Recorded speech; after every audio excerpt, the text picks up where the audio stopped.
നിങ്ങൾ ജർമ്മനിയിൽ വന്ന് പഠിക്കാൻ ആഗ്രഹിക്കുന്ന ഒരാളാണോ? അതുമല്ല സ്റ്റേബിൾ ആൻഡ് വെൽ പെയ്ഡ് ആയിട്ടുള്ള ജോബ് കിട്ടാൻ ആഗ്രഹിക്കുന്ന ഒരാളാണോ? നിങ്ങൾക്ക് ഞാൻ ഇന്നൊരു അടിപൊളി ഓപ്പർച്യൂണിറ്റി പരിചയപ്പെടുത്തി തരാം. അതായത് നഴ്സിംഗ് ഔസ്ബിൽഡിംഗ് ഇൻ ജർമ്മനി. അതിനായിട്ട് നിങ്ങൾക്ക് ഒരു യൂണിവേഴ്സിറ്റി ഡിഗ്രിയുടെ ആവശ്യവുമില്ല. നിങ്ങൾ അതിന് ഫീസ് അടയ്ക്കേണ്ട ആവശ്യവുമില്ല. ജസ്റ്റ് ഒരു 3 ഇയർ പ്രാക്ടിക്കൽ പ്രോഗ്രാം. അത് നിങ്ങളെ നേരെ ജോബിലേക്ക് നയിക്കുന്നതായിരിക്കും. ഇത് കേട്ടിട്ട് ഇൻട്രസ്റ്റിംഗ് ആയിട്ട് തോന്നുന്നുണ്ടല്ലേ? ഞാൻ നിങ്ങൾക്ക് അതെന്താണെന്ന് പറഞ്ഞുതരാം.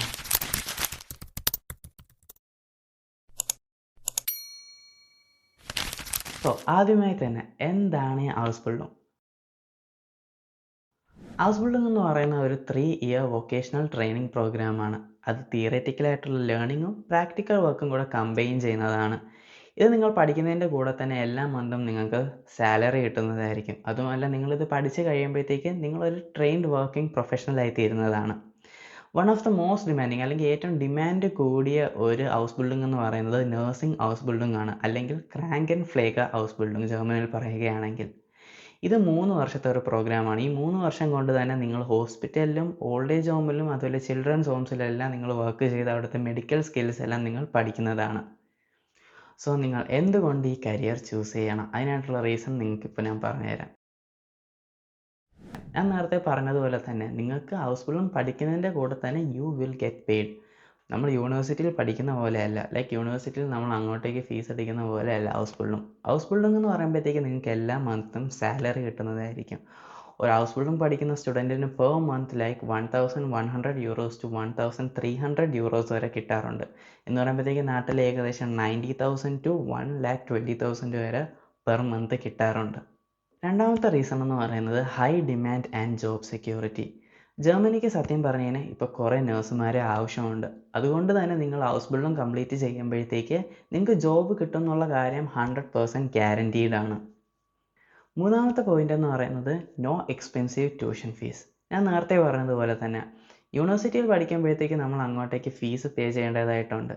ഹൗസ് ബിൽഡിംഗ് പഠിക്കുമ്പോൾ നമുക്ക് സാലറി കിട്ടുന്നത് മാത്രമല്ല, നമ്മൾ €1 പോലും ട്യൂഷൻ ഫീ ആയിട്ട് അല്ലെങ്കിൽ ഫീസായിട്ട് അടയ്ക്കേണ്ട ആവശ്യമേ ഇല്ല. നാലാമത്തെ പോയിൻ്റാണ് കരിയർ ഗ്രോത്ത്. നിങ്ങൾ ഹൗസ് ബിൽഡിംഗ് പഠിച്ച് കഴിഞ്ഞതിന് ശേഷം നിങ്ങൾക്ക് ഏത് ഫീൽഡിലാണോ സ്പെഷ്യലൈസ് ചെയ്യാനായിട്ട് താല്പര്യം എന്ന് പറയുമ്പോഴത്തേക്ക് നിങ്ങൾക്ക് ഹോസ്പിറ്റലാണെങ്കിൽ ഹോസ്പിറ്റൽ ചൂസ് ചെയ്യാം, ഓൾഡ് ഏജ് ഹോം ആണെങ്കിൽ ഓൾഡ് ഏജ് ഹോം ചൂസ് ചെയ്യാം. നിങ്ങൾക്ക് ഏത് ഫീൽഡിലാണോ സ്പെഷ്യലൈസ് ചെയ്യാൻ താല്പര്യം അത് നിങ്ങൾക്ക് ചൂസ് ചെയ്യാനായിട്ട് പറ്റും. അല്ലാതെ നിങ്ങൾക്ക് ഇനി വൈറ്ററായിട്ട് പഠിക്കാനാണ് ആഗ്രഹമെങ്കിൽ നിങ്ങൾക്ക് ലൈക്ക് ഒരു സ്റ്റേഷൻ മാനേജറോ അല്ലെങ്കിൽ ഒരു പ്രാക്ടിക്കൽ ടീച്ചറോ ആവണമെങ്കിൽ തന്നെ നിങ്ങൾക്ക് ആ ഒരു കരിയറും ചൂസ് ചെയ്യാൻ പറ്റുന്നതാണ്. അഞ്ചാമത്തെ പോയിൻ്റാണ് opportunity to live in Germany. Germany എന്ന് പറയുമ്പോഴത്തേക്ക് ഒരു ഹൈ സ്റ്റാൻഡേർഡ് ഓഫ് ലിവിങ് കൺട്രിയാണ്. സോ നിങ്ങളിവിടെ നേഴ്സായിട്ട് വർക്ക് ചെയ്യുമ്പോഴത്തേക്ക് നിങ്ങൾക്ക് അതുപോലെ നല്ലൊരു സാലറി കിട്ടുന്നതായിരിക്കും. അതുപോലെ നല്ലൊരു social security and A great work life balance ആയിരിക്കും ഇവിടെ. നിങ്ങളിപ്പോൾ ആലോചിക്കുന്നുണ്ടായിരിക്കും നിങ്ങൾക്കിതിന് അപ്ലൈ ചെയ്യാനായിട്ട് പറ്റുമോ എന്ന്. തീർച്ചയായും നിങ്ങൾക്കിതിന് അപ്ലൈ ചെയ്യാൻ പറ്റും. ഈ പറഞ്ഞിരിക്കുന്ന 3 പോയിന്റ് നിങ്ങൾ എലിജിബിൾ ആണെങ്കിൽ. ഒന്നാമത്തേന്ന് പറയുന്നത് നിങ്ങളൊരു ഹൈസ്കൂൾ സർട്ടിഫൈഡ് ആണെങ്കിൽ, മെയിൻലി +2 സർട്ടിഫിക്കറ്റ് ഉണ്ടെങ്കിൽ. സെക്കൻഡ് വൺ എന്ന് പറയുന്നത് ജർമ്മൻ B2 സർട്ടിഫൈഡ് ആണെങ്കിൽ. അതിനെക്കുറിച്ച് ഞാൻ മുന്നോട്ടുള്ള വീഡിയോസിൽ പറയുന്നതായിരിക്കും.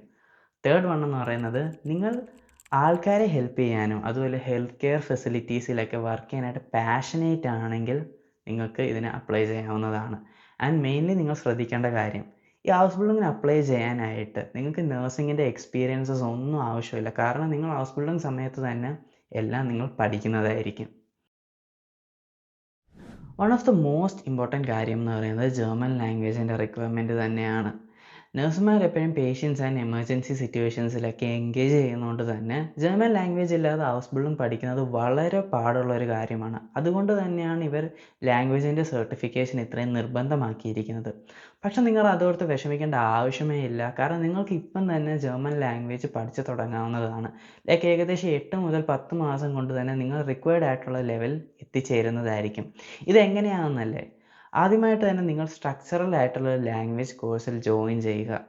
രണ്ടാമത്തെ ഒരു ടിപ്പ് എന്ന് പറയുന്നത് നിങ്ങൾ ജർമ്മൻ വീഡിയോസൊക്കെ, ഇതിപ്പോൾ നിങ്ങൾ പഠിച്ചു തുടങ്ങുമ്പോഴത്തേക്ക് തന്നെ ജർമ്മൻ വീഡിയോസൊക്കെ കൂടുതൽ കാണാനായിട്ട് ശ്രമിക്കുക. അത് നിങ്ങളുടെ ജർമ്മൻ ലാംഗ്വേജ് ഇമ്പ്രൂവ് ചെയ്യാനായിട്ട് ഹെൽപ്പ് ചെയ്യുന്നതായിരിക്കും. മൂന്നാമത്തെ പോയിന്റ് എന്ന് പറയുന്നത് നിങ്ങൾ എല്ലാ ദിവസവും ജർമ്മൻ ലാംഗ്വേജ് പ്രാക്ടീസ് ചെയ്യുക. ഈവൻ ഇഫ് അത് തെറ്റാണെങ്കിൽ പോലും നിങ്ങളത് പറഞ്ഞ് പ്രാക്ടീസ് ചെയ്യുക. സോ നിങ്ങളുടെ കാര്യങ്ങൾ എളുപ്പമാകാൻ വേണ്ടിയിട്ട് തന്നെ നിങ്ങളോടൊരു സ്പെഷ്യൽ കാര്യം എനിക്ക് പറയാനുണ്ട്. ഞങ്ങളുടെ തന്നെ സ്വന്തം language academy, BA German language academy. ഞങ്ങളുടെ കോഴ്സ് മെയിൻലി ഡിസൈൻ ചെയ്തിരിക്കുന്നത് ജർമ്മനിയിൽ വന്ന് പഠിക്കാൻ ആഗ്രഹിക്കുന്ന സ്റ്റുഡൻസിനും അതുപോലെ ജർമ്മനിയിൽ വന്ന് വർക്ക് ചെയ്യാൻ താല്പര്യമുള്ള ആൾക്കാർക്കും വേണ്ടിയിട്ട് തന്നെയാണ്. ഞങ്ങൾ മെയിൻലി പ്രയോറിറ്റൈസ് ചെയ്യുന്നത് സ്പീക്കിങ്ങിലും ലിസണിലും അതുപോലെ റിയൽ ലൈഫ് കോൺവെർസേഷൻസിലൊക്കെയാണ് ഞങ്ങൾ മെയിൻലി ഫോക്കസ് ചെയ്യുന്നത്. അതായത് നിങ്ങൾ ഇത്രയും വേഗം തന്നെ B2 ലെവൽ സർട്ടിഫിക്കേഷനിലേക്ക് എത്തിക്കാൻ വേണ്ടിയിട്ട്. സോ നിങ്ങൾക്ക് ഞങ്ങളുടെ ജർമ്മൻ ലാംഗ്വേജ് കോഴ്സിൽ ജോയിൻ ചെയ്യാൻ താല്പര്യമുണ്ടെങ്കിൽ ഞാൻ ഡിസ്ക്രിപ്ഷനിൽ അതിൻ്റെ കോൺടാക്റ്റ് ഇൻഫോ കൊടുത്തിട്ടുണ്ട്. നിങ്ങളിപ്പം തന്നെ അതിൻ്റെ ഡീറ്റെയിൽസ് അറിയാൻ ശ്രമിക്കുക. സോ എൻ്റെ അടുത്ത വീഡിയോയിൽ ഞാൻ പറയാൻ പോകുന്നത് ഇതിൻ്റെ സ്റ്റെപ്പ് ബൈ സ്റ്റെപ്പ് പ്രോസസ്സാണ്. എങ്ങനെയാണ് അതിനെ അപ്ലൈ ചെയ്യുക, എന്തൊക്കെയാണ് ഇതിന് റിക്വയർഡ് ആയിട്ടുള്ള ഡോക്യുമെൻറ്റ്സ്, ഇതിൻ്റെ വിസയുടെ ഡീറ്റെയിൽസ്. സോ ഇതൊന്നും മിസ് ചെയ്യാതിരിക്കാനായിട്ട് നിങ്ങളിപ്പം തന്നെ സബ്സ്ക്രൈബ് ചെയ്യുക. സോ നിങ്ങൾക്ക് എന്ത് തോന്നുന്നു? നഴ്സിംഗ് ഹോസ്പിറ്റലിംഗ് ഒരു നല്ല ഓപ്പർച്യൂണിറ്റി ആണോ? നിങ്ങളുടെ അഭിപ്രായങ്ങൾ നിങ്ങൾ കമൻറ്റ് സെക്ഷനിൽ അറിയിക്കുക. ഞാൻ ഈ ചെയ്ത വീഡിയോ നിങ്ങൾക്ക് ഹെൽപ്ഫുൾ ആയിട്ട് തോന്നിയിട്ടുണ്ടെങ്കിൽ ഇപ്പം തന്നെ ലൈക്ക് ചെയ്യുക, സബ്സ്ക്രൈബ് ചെയ്യുക, കൂടെ ആ ബെല്ലും കൂടെ ക്ലിക്ക് ചെയ്തേക്കുക. അതാകുമ്പോൾ എൻ്റെ അടുത്ത വീഡിയോ നിങ്ങൾ മിസ്സാക്കത്തില്ല. സോ അടുത്ത വീഡിയോയിൽ കാണുന്നത് വരെ, ച്യൂസ്.